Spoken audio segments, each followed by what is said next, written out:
উৎসবমুখর পরিবেশে সারা দেশে চলছে নির্বাচনী প্রচার। নির্বাচন যত ঘনিয়ে আসছে জামায়াতের মাথা ততই খারাপ হচ্ছে বলে মন্তব্য করেছেন ঢাকা ১৭ আসনে বিএনপি নির্বাচন পরিচালনা কমিটির প্রধান সমন্বয়ক আব্দুস সালাম।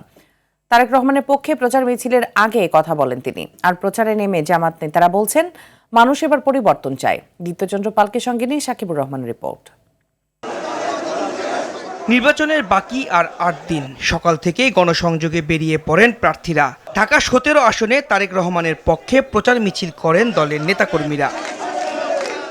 সেনানিবাসের ঘটনায় জামাতের মুখোশ উন্মোচন হয়েছে বলে মন্তব্য করেন দলের নেতাকর্মীরা। আর্মড ফোর্সেসের সাথে কিভাবে বাদ ব্যবহার করেন এবং কিভাবে বিভিন্ন আর্গুমেন্টে জড়িত হন, এরা এইরকম আচরণ, এটা মনে হয় না আমার যে উনি সমাজ সেবার নেশায় ঘুরে। উনি যেভাবে হোক পড়ুয়াভাবে ওরা ক্ষমতার নেশায় ঘুরে। নির্বাচন যত ঘনিয়ে আসছে জামাতের মাথা তত খারাপ হচ্ছে।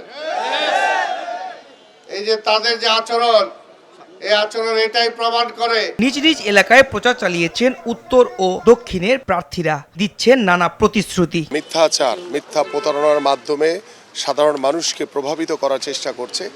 যদিও আমরা বিশ্বাস করি সাধারণ মানুষ এখন অনেক সচেতন। কারো অভিযোগ, পাল্টা অভিযোগ থাকতেই পারে, হ্যাঁ, কিন্তু আমার কোনো অভিযোগ নাই। কারণ আমি মনে করি আমরা যারা প্রার্থী হয়েছেন সবাই ঢাকা নয়ের ভালো চান, এলাকার উন্নয়নের ভালো চান।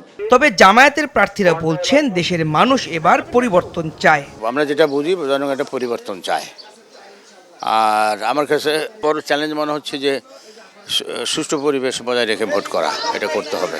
থানা নির্বাচনের সবগুলো অফিস ইঞ্জিনিয়ার ইশরাক সাহেবের বিল্ডিংয়ের ভাড়াটিয়া এই অবস্থায় রেখে সুষ্ঠু নির্বাচন অনেক সুদূর পরাহত। নির্বাচনের আচরণবিধি ভঙ্গ করে বিশেষ একটা দল অন্য পক্ষের উপর আক্রমণ করতেছে, তাদের ভোটার যারা ক্যাম্পেইন করে তাদের হামলা করতেছে। প্রচারে পিছিয়ে নেই স্বতন্ত্র প্রার্থীরাও। নির্বাচিত হতে পারলে এলাকার উন্নয়ন সহ দিচ্ছেন বিভিন্ন প্রতিশ্রুতি। 11টা দলের আদর্শ আছে, সাথে আমি স্বতন্ত্র হিসাবে এলাকাবাসীর প্রতি আমার ইশতেহার আছে। তা আপনি কিন্তু ব্যক্তিকে দেখছেন, তার সক্ষমতা, তার দেবার, তার অতীত অভিজ্ঞতা, তার পারিবারিক ঐতিহ্য, তার এলাকার প্রতি তার কন্ট্রিবিউশন। ঢাকা 12 আসনে স্বতন্ত্র প্রার্থী সাইফুল আলমের পক্ষে প্রচার করেন তার কর্মীরা। সাকিবুর রহমান, RTV, ঢাকা।